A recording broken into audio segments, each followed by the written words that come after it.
Hey everyone, it's Ryzen, and it's just me today. What a frustrating game.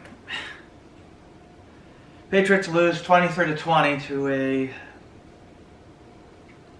better Seattle Seahawks team, but still a beatable one.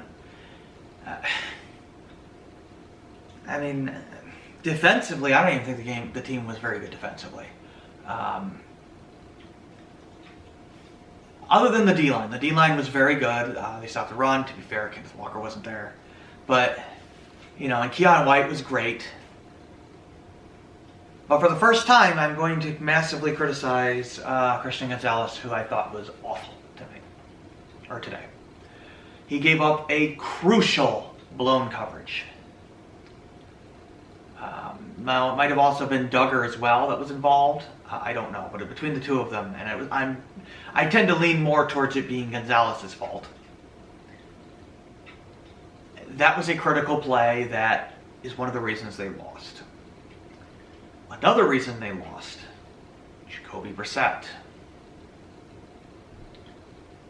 Look, on a third down, this was in the fourth quarter, late in the fourth quarter. I think about halfway through the fourth quarter. It was towards the end of the game. There was a third down, and I believe 6. Now you're well in field goal range. It's a 3-point game. Your defense has played better in the second half, particularly your defensive line. Seattle basically has had to earn all of their points. They've had to basically march down the whole field methodically. So, Seattle offensively has been inconsistent throughout the game, unlike the Patriots that were just bad. So, the defense is supposed to be your strength. Your secondary struggled in this game, which is weird, but that is reality. But your defensive line and your linebacking core at least was good in this game for the Patriots. And Jacoby takes not only a sack, but a long sack. Now, the reason you have Jacoby Brissett starting is because he is supposed to be smart with the football. What part of taking a third down sack when you can take a 6-point lead is smart with the football? What part of that is smart with the football? I guess it's not as bad as a turnover, but the result was ultimately the same.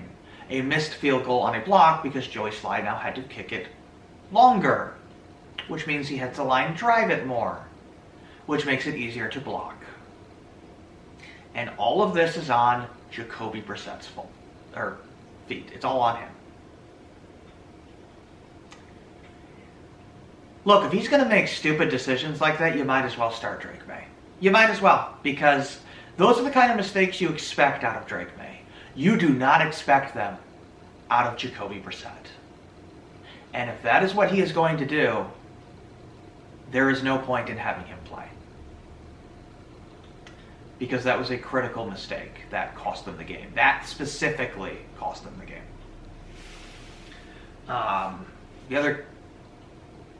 The other key was overtime.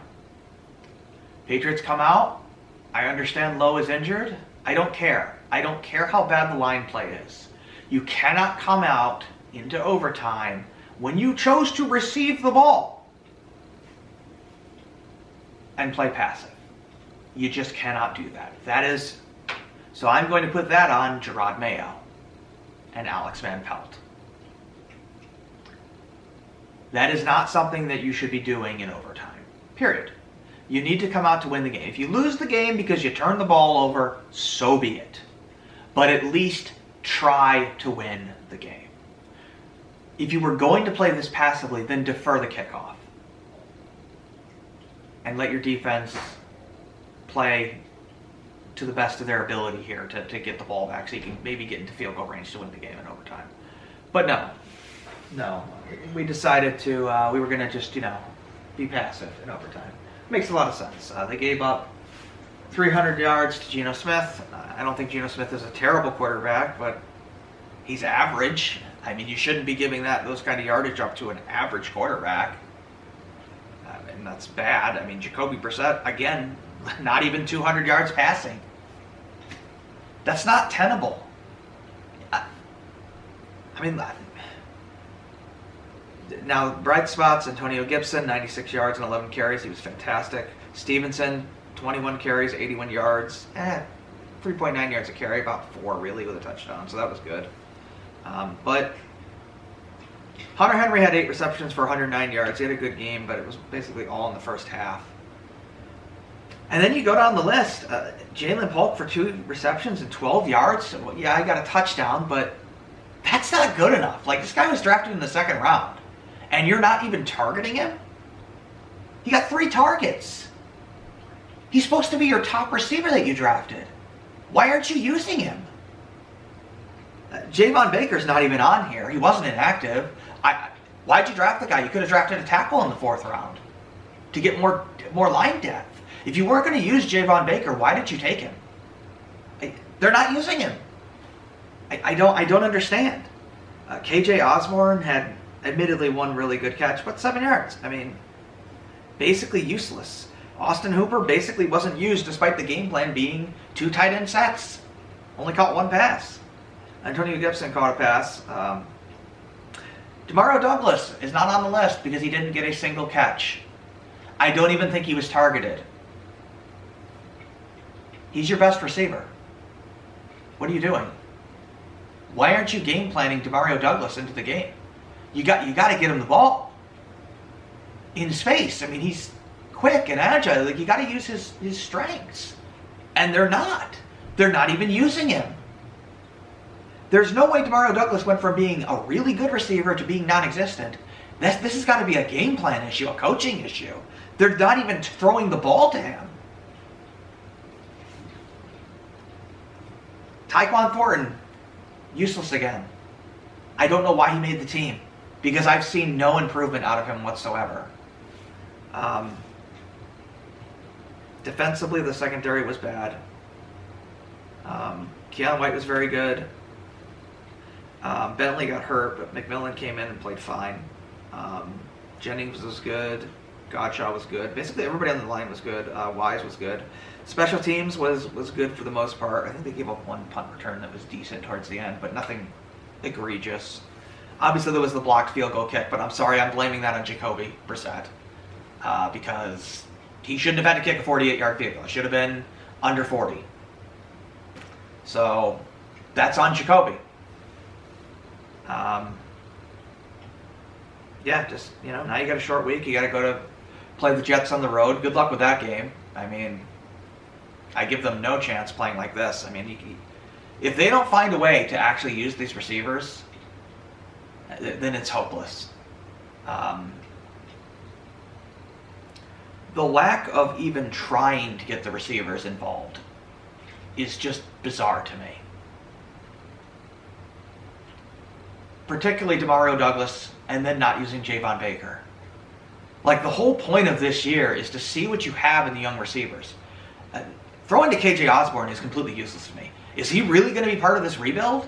No. Why is he out there? You should be using the key core, offensive players of this team, which is going to be Jalen Polk, Demario Douglas, Javon Baker, and maybe Tyquan Thornton. Those should be your 4 receivers that are out there. And they refuse to use Javon Baker. I don't understand. I mean, you knew he had behavioral problems, so that's not an excuse. You should be using him. It's just the most baffling thing to me, but whatever. Seattle deserved to win the game because they actually came out in overtime and were aggressive. And the Patriots came out in overtime and decided to just run the ball. And that's all they were going to do. And they were terrible. Basically, a bunch of safe run plays, a safe pass play. Nothing aggressive whatsoever. And, of course, the tackle play is terrible. And that's on Elliott Wolf. They knew how bad the tackles were. They chose not to address it. Well, this is the result. You have the worst offensive line in football. Look, I don't know how much longer Jacoby's going to last because he's getting killed out there. So, honestly, you might... It's going to come a point soon where Drake May is going to be in there because of injury, and that's reality. Now, I think Drake May, frankly, is better suited to playing behind this line because at least he's more mobile. Anyway, Patriots lose 23-20. They got to play the Jets on Thursday. That'll be fun to get greened. But, oh well. So, looking at the schedule, I mean, maybe they beat the Titans. I think they might beat the Jacksonville Jaguars in London because it's a weird game. But, 3 might be their cap for wins. They're not a good team. But whatever. Anyway, this is Ryzen. Thanks for watching. Frustrating game. Hey, at least try to win the game. But whatever. Congrats to the Seahawks. Take care.